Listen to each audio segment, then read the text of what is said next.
Well, the road to economic recovery has been a bumpy one, to say the least. So in the aftermath of the financial crisis, where are we now? And that is the question being posed in an upcoming financial symposium in Stanford. The keynote speaker at the event will be the New York Times bestselling author and founder of the blog Baseline Scenario, James Quack. And it will be hosted by Stanford-based asset management firm NS Capital and its founder, Louis Day. And we're very pleased to have both of you joining us today before the symposium. Good to have you here. Thanks.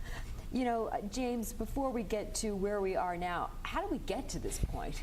Well, I think we all know that we're in a major recession. Technically, the recession seems to be over, but I think millions of people would be surprised to hear that. Certainly, the recession, I think, as is well known, was triggered by a major financial crisis. And one thing we talk about in our book is that the financial crisis was really the result of the financial system we had. We had a very bloated financial system that had the wrong incentives, that had the incentives to take on lots of risk, and also the incentive to try to make money by taking advantage of their customers. And they were able to do that very effectively, creating a credit bubble which led to the financial crisis. Now, the financial sector, ironically, has come out of the crisis relatively well because our administration, both the Bush administration and the Obama administration, decided, rightly or wrongly, that they needed to help the financial system to stabilize the economy. But I mean, the great irony of this is that the banks are doing relatively well, and you hear about Wall Street banks, offering multi-million-dollar packages to hire bankers now, while of course unemployment is still up at 10% and the economy is still struggling to recover. Yeah, what about the whole idea of too big to fail?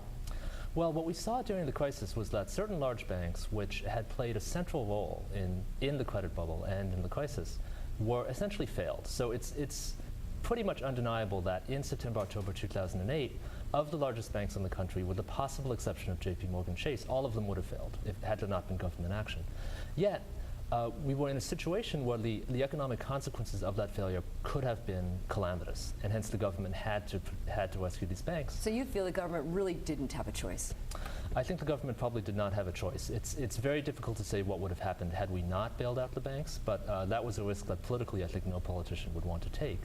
But the upshot is we had banks that were so important to the financial system and to the economy that they could essentially hold government policy hostage. They could take risks, and when the risks went bad, they could count on the government helping them. So a big question today is, do we still have banks that are too big to fail? Christopher Dodd and Barney Frank might say no. They say they've solved this problem in the Dodd-Frank Act. But I'm firmly convinced we still have banks that are too big to fail. They're even bigger than they were. And the consequences of a failure would be even more catastrophic today. Yeah, it's interesting because, Lou, we saw what happened overseas this week. Again, questions about overseas banks and their stability. And how closely are we tied now that perhaps if banks are not as vulnerable here in the United States, what about banks overseas, and how could that impact our financial system here? Well, I mean, it is a global market today, and basically it's everything is systemic.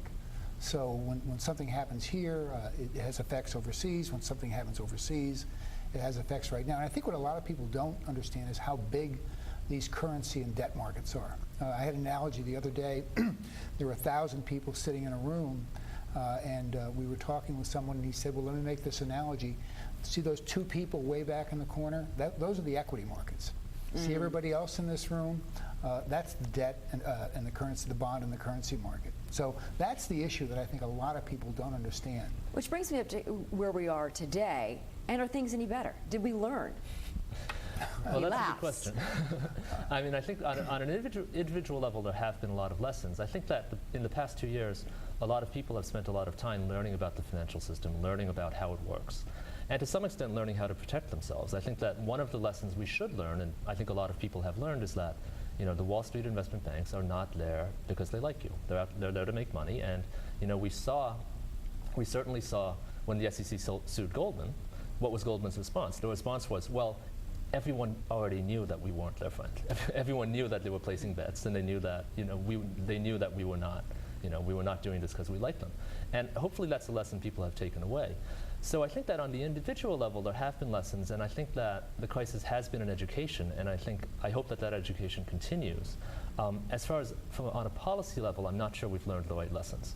On a policy level, what we've done in Dodd-Frank is we did some, I think, positive, modest steps to increase the powers of regulators to take action when things go bad.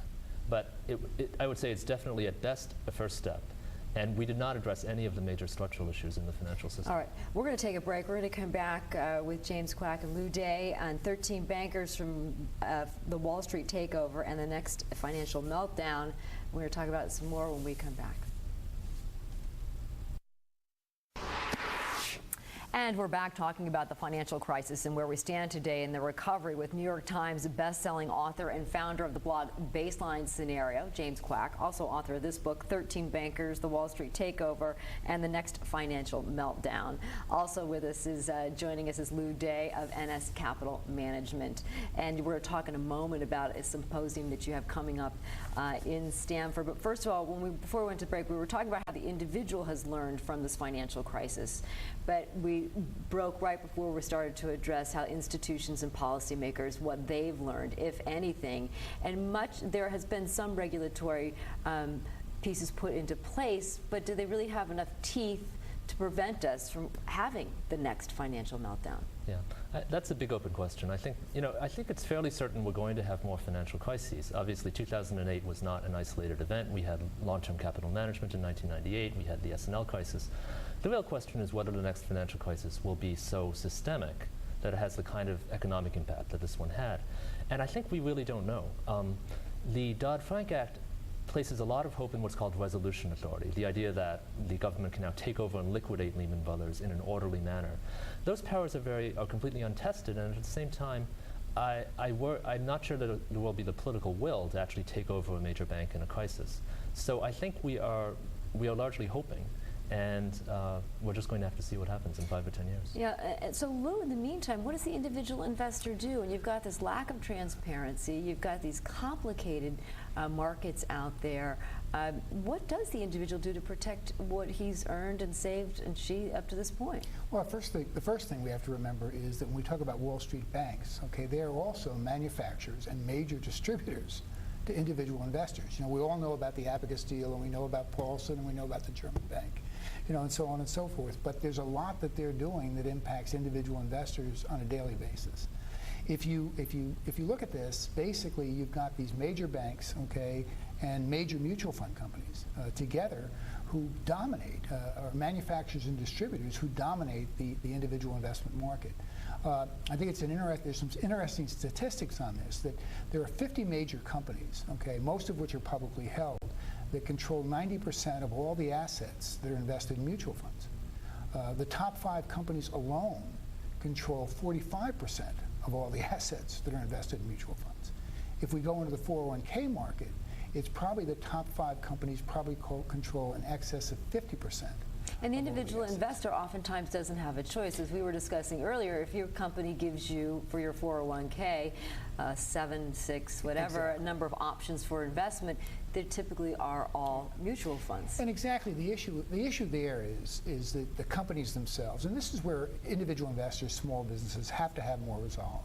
I mean, you actually do have input, okay, about the kind of investments that you can ask for in your 401k.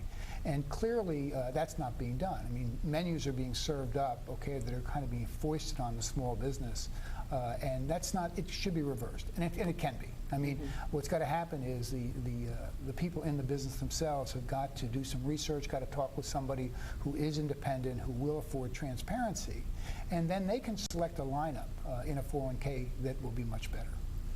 I think the individual investor, the taxpayer as well, Sure, is frustrated because they're left holding the bag. They feel like in all of these bailouts and what we're seeing with Fannie and Freddie, and I can continue to go down the line, they're stuck footing the bill. So not only do they get the fees and the lack of transparency with the mutual funds and the other investments, they also have to pay for other people's mistakes. Well, and James referred to it, it's a 20-year scenario. Okay, so let's go back to the bull market. Can you do it in 30 seconds or less? Well, I can. But look, in the 1990s, every bad investment decision got bailed out. Okay. In the 2000s, it didn't matter whether you made a good investment decision or not, you probably lost money. And I think what people have to understand now, we are now going to come into an era where they're going to be both winners and losers. So we had all winners and we had all losers, and now we're going to come into a decade where there'll be both. All right. Well, if you'd like to find out more, it's going to be a fascinating symposium. It's coming up October 7th, Thursday at 5:30. It's going to be at the Stanford Marriott. It's free, so it's a wonderful opportunity. The aftermath of the financial crisis, where are we now? Jim, Lou, thank you both for joining me today. Thank you for Thanks very having much. And that's all for this week. We'll see you next week on 12 on the Money. I'm Rebecca Saran.